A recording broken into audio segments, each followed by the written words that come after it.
Hey, welcome back to Mirror Expressions, a channel where I take the time to share a little bit of myself with you all, and I invite y'all in to do the same with me through your thoughts, your opinions, your perceptions. Just come on in the house and share, y'all.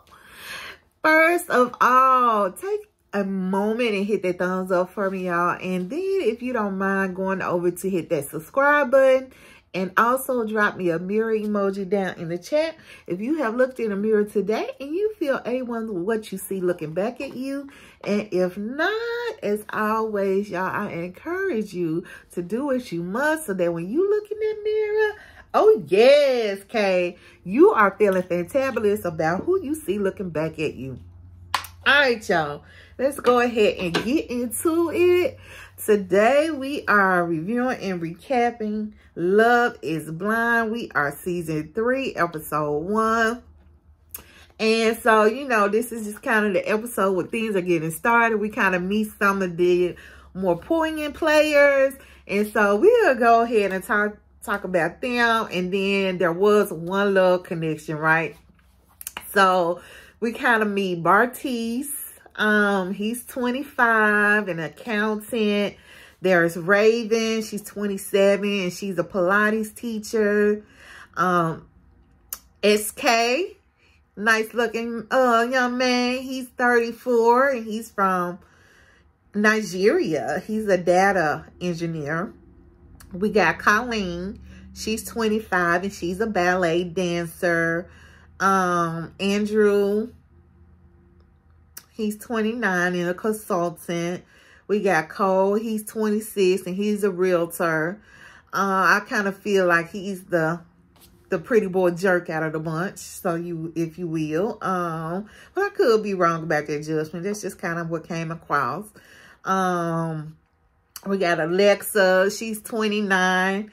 And Brennan is 30 and he's a sales manager. I was kind of trying to figure out what's Alexa occupation. I don't remember. So don't let me lie. We got Zainab. She's 31 and a flight attendant. And then Nancy, she's the speech pathologist and she's 31, right? And so, you know, we kind of open up with Vanessa and Nick introducing themselves to both the ladies and the men. And some of the connections right off top were Bartise and Nancy. And then Bartise and Raven. So he's kind of connected with both of them. Cole, he who did Cole connect with? He connected with oh,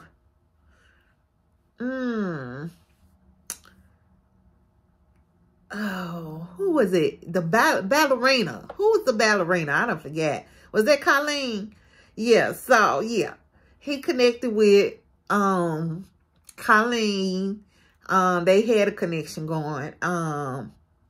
Alexa and Brennan, they connect. Let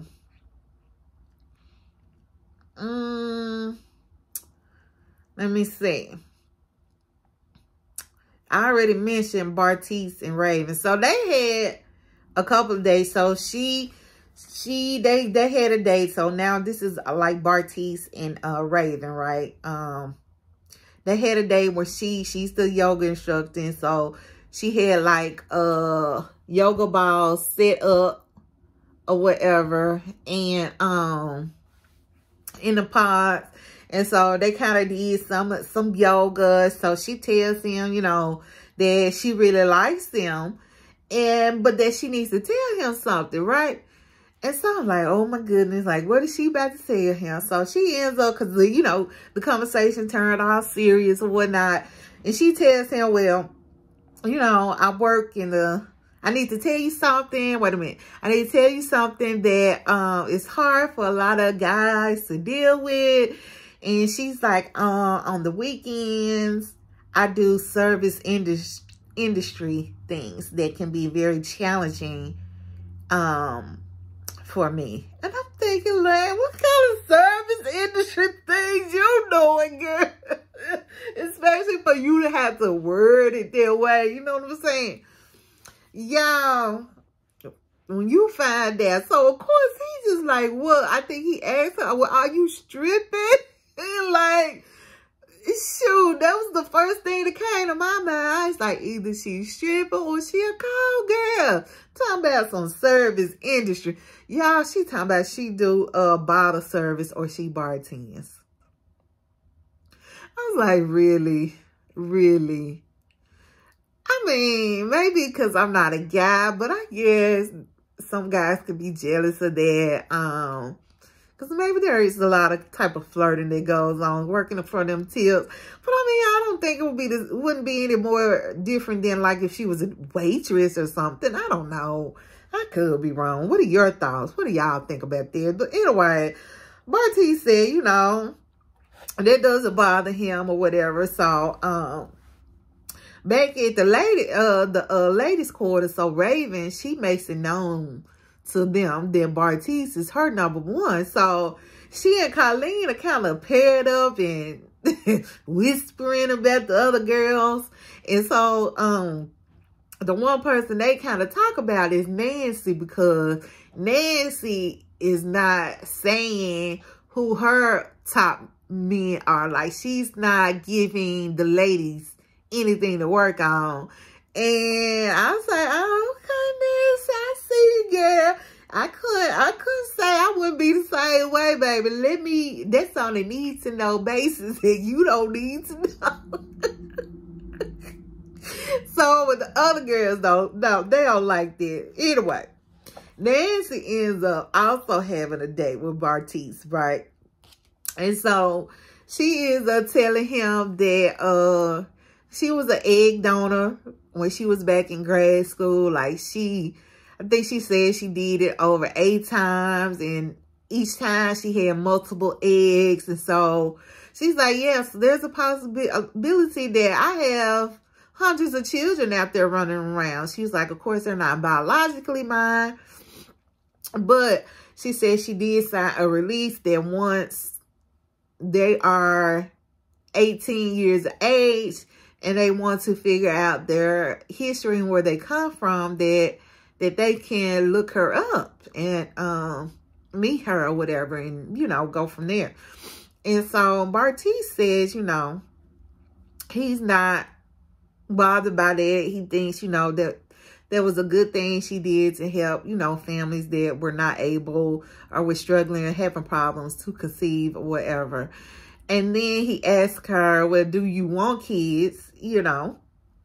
And so, he says yes, and he does. And then she says that she wants like maybe 10. And I said, wow, you know, that's a lot. You know, but I can't even front, because when I was younger, no lie, probably from the first time I was thinking about wanting my own family, like in my teens, even up into my 20s, well into my 20s, I wanted a big family too. I ain't gonna lie, y'all, I wanted 12 babies. Don't judge me, judge yourself. Judge yourself. But I did. I love children, and I just always thought I would have a big family. And, you know, I really have gained that, just not in the way I thought, because I only have one biological child. But when I tell you, I have a lot of like godchildren and little cousins that just have, I even volunteer with the Big Brother, Big Sister program. So when I tell you I have like kids all up under my wing, trust when I tell you I got my 12 kids. I do. Because they all feel like they are the only one in my life, like they are the apple of my eye. And I'm glad that I was able to provide them with that, you know, and continue to help guide them through their life. So anyway, so yeah, she said she wants 10. He's just like, okay, so when you trying to get started? And she's just like, you know, when she's 34, which she'll be in like a few years or whatever. So then they get to talking about their age, because they're like, wait a minute, I don't even know how old you are. So she says, you know, she's 31, he's 25. And she's just like, that's a big age gap. And then normally she wouldn't date somebody that young, because for her, that means they just ain't got their ish together. They're just still out in the streets having fun, and they're not ready to settle down. But, you know, she's viewing things differently with Bartise, though, because of this control environment or whatever. So Brennan and Alexa, like I said, they made a connection. So they're on another date. And so she asked him about, you know, his relationship with his parents. So he goes on to tell her about that. And, you know, we find out that they have similar backgrounds as far as, like, neither one of their parents are together. And one of the things that she said, you know, she's one of 6 siblings. And she's 29, and her youngest sibling is, I think, like 3 or 4. I said, well, hot dog. Ooh, child. Nancy also has connected with Andrew. And I wrote this because I just feel like Nancy is a very, very calculated. I don't know if that's just me. Like, she's very calculated in how she's going about this. And calculated meaning not playing a game to get her man, but just calculated in how she's choosing her man, if that makes sense. Like, she's doing it for, I think, not love and attraction, but who can enhance her life the most. Does that make sense? Like, that's how she just comes across to me. But I want to hear, does she come across to you all like that? Like, drop it in the comment. I want to know. I want to know. And Andrew, you know, he's very accomplished. Like, he has done a whole lot. But I think he just likes to brag and just talk about himself, because every time he gets some screen time, that's what he's doing. He's talking about his doggone self and everything he's done and yada, yada, yada. So they're on their date. And then again, he starts talking his big game. He turns the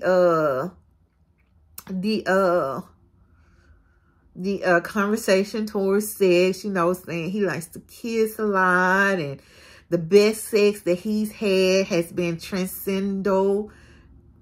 I guess I'm saying it right. Transcendental. I don't know. Transcendental. I don't know. Yeah, because I ain't never heard sex described like that. But hey, you know what I'm talking about. If you don't watch the episode, you hear him say it. It transcends. Maybe that's the best way I can say it.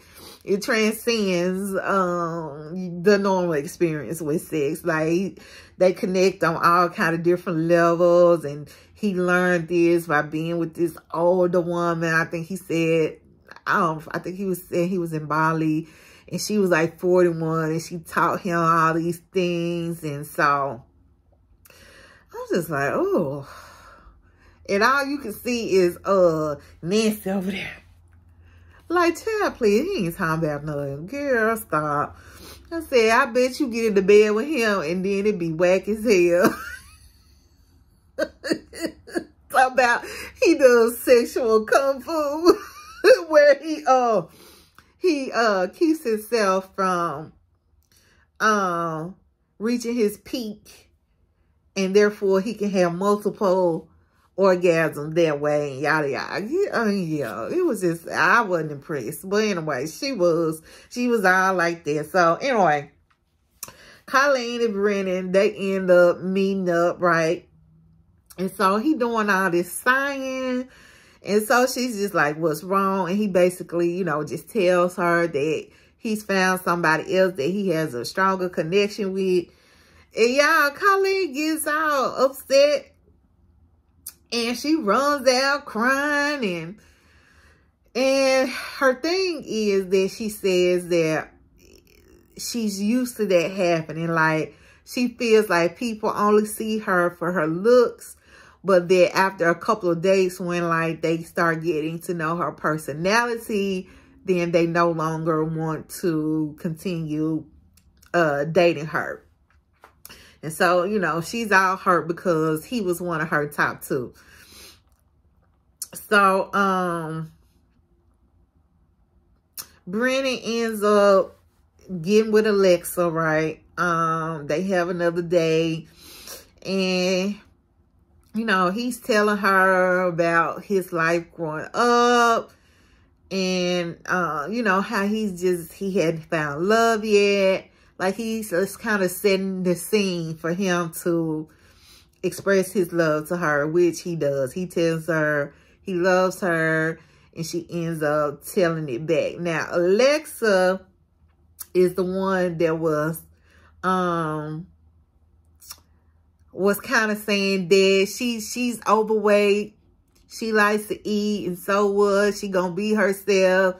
And to be honest, baby, I ain't see she a little thick with it, but I mean, she's not big by any means. Not to me. She's beautiful, whatever. But I think maybe people must talk about her weight often, because she doesn't fit in that little size 0 box. But yeah. So she ends up, you know, saying it back or whatever. Colleen then goes on a date with Cole. I guess he was her next one, the other one in her top two, right? This is the little ballerina that just ran off. And so he's trying to go deep. And I wrote this when they first started talking and interacting with each other. I said they are so surface level, right? So surface level. That's just what it was given. Like, their interaction, it just was not going deeper than just that playful banter back and forth. And so he must have been feeling the same thing, because, you know, he tells her, you know, that they're gonna have to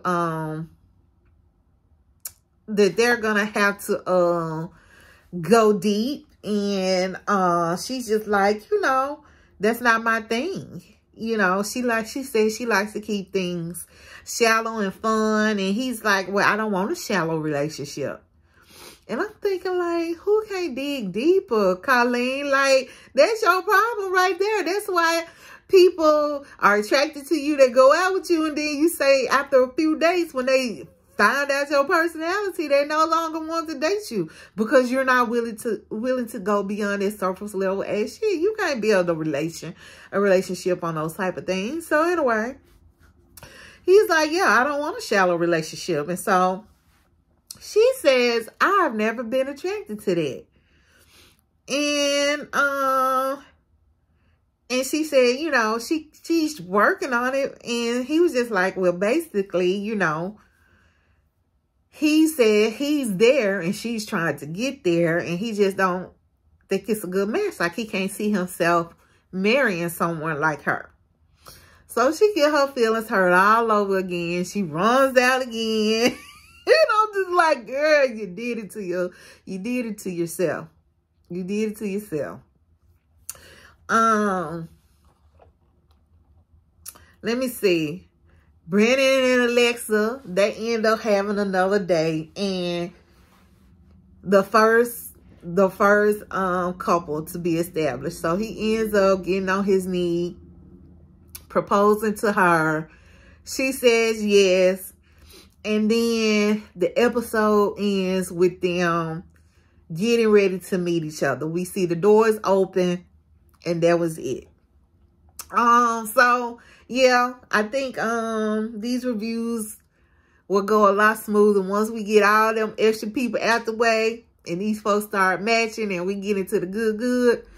But anyway, yep, that's how the first episode went. I'll get back with y'all. I think they dropped the first 4 episodes, and then next week they'll drop 4 more, whatever. So yeah, I'll be back with the other episodes, and until then, I'll pray for you all. Y'all please pray for me. And what? Bye, y'all.